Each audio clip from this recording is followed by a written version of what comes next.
Quatrième, calcul littéral. Correction de l'exercice 93, démontré avec le calcul littéral.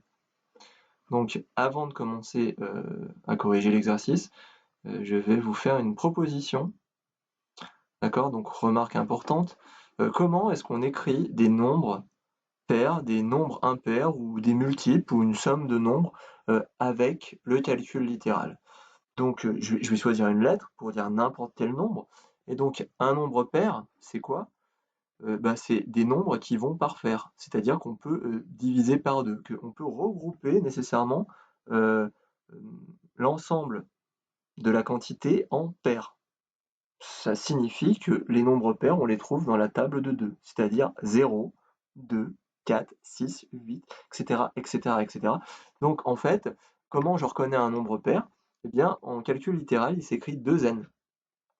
Hein, par exemple, si je choisis 1 comme nombre et que je fais 2 fois 1, eh bien, ça me donne bien un nombre pair. Ou alors, si je choisis un autre nombre, 11, si je fais 2 fois 11, eh bien, j'obtiens bien un nombre pair. 22, c'est un nombre pair. Donc, quel que soit le nombre choisi, entier bien sûr, j'avais oublié de le préciser, entier bien évidemment, par exemple, je sais pas, 33. 33, je le multiplie par 2, j'obtiens 66, c'est bien un nombre pair. C'est comme ça qu'on reconnaît les nombres pairs.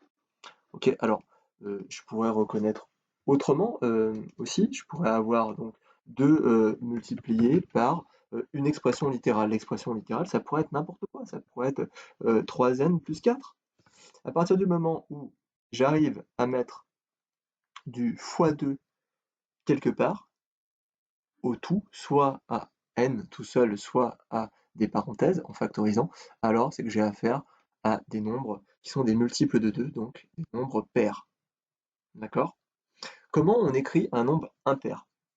Eh bien, les nombres impairs, c'est les nombres qui suivent, c'est les nombres entiers qui suivent immédiatement les nombres pairs. Donc, après 2, il y a 3. Comment j'obtiens 3? Je fais 2 plus 3. Autre nombre pair, 40. Donc le nombre impair qui suit, c'est 41. Donc pour passer d'un nombre pair à un nombre impair, il suffit d'ajouter 1. Donc si vous obtenez un truc 2n plus 1, c'est obligatoirement l'écriture d'un nombre pair. Exemple, si je choisis 5, donc 2 fois 5 plus 1.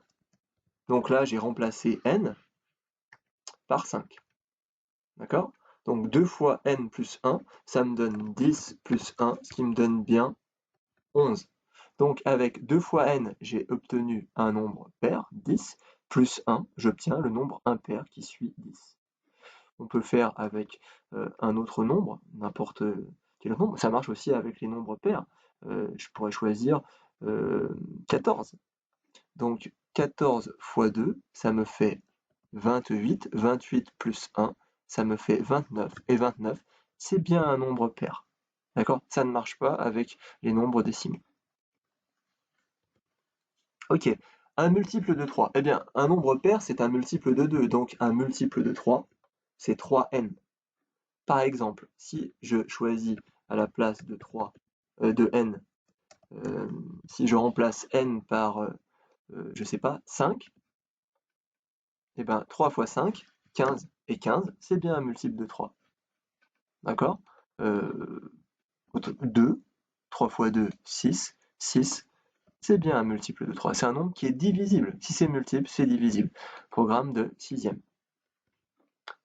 On peut aussi écrire sous la forme 3 fois quelque chose. On pourrait avoir une expression, je sais pas, 2n plus 1 par exemple. Hein, je dis n'importe quoi. Mais l'idée, voilà, c'est si vous arrivez à factoriser, c'est qu'on aura affaire à un multiple de 3. Ou si vous arrivez à écrire n plus 3 à la fin, c'est que c'est bien un multiple de 3. Et enfin, la somme de deux nombres quelconques, donc deux nombres quelconques,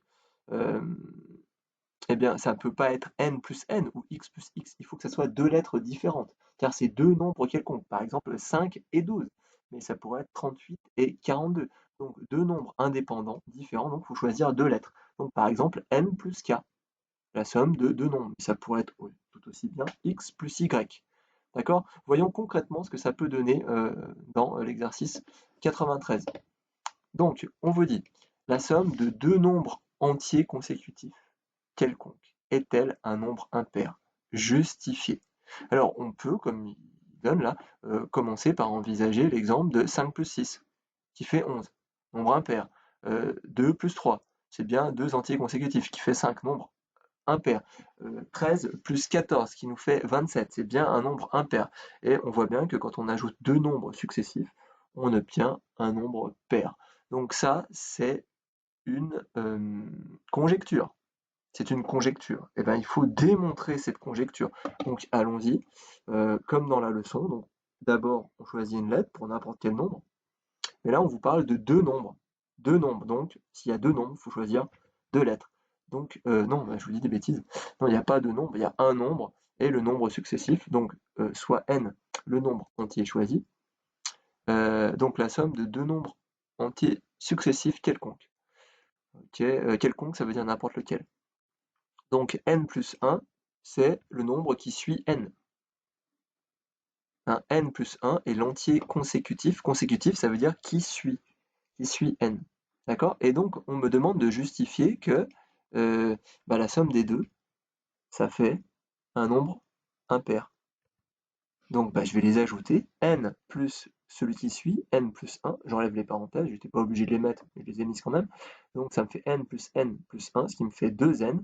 Et donc, comme on a dit ici, quand on a 2n plus 1, c'est que c'est un nombre impair. Donc, la somme de deux nombres entiers consécutifs est toujours un nombre impair, car on obtient 2n plus 1. D'accord? Je vous remercie.